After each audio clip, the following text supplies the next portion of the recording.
Removing baseboards without damaging the wall behind can be really challenging, but today I'm going to show you a tool that can remove them and not damage the walls behind. Get one of these baseboard removal tools. This thing's really handy. This one here I've got it from Goldblatt. When you've got it behind the baseboard, it's down here, and you pull the handle up like this, prying the baseboard off, but it'll give support to the wall behind. It means you're not going to dent the wall. If you get a crowbar back there, sometimes you can end up putting a hole in the wallboard or something like that. So this here just keeps this here and pulls it out. So you just go along, knock this in, and then you can use it to remove the baseboard. And make sure you've scored along the back of here. Make sure there's no sealant there. There's not any sealant, just some paint. Take this, line it up,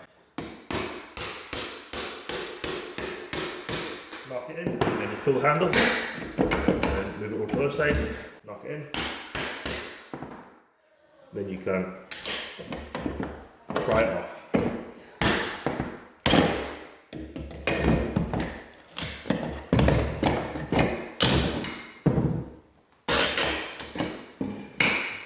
That's how you use this Goldblatt baseboard removal tool to remove baseboards. So if you did like today's video, make sure you like and subscribe and watch this video here as we renovate this 70s house.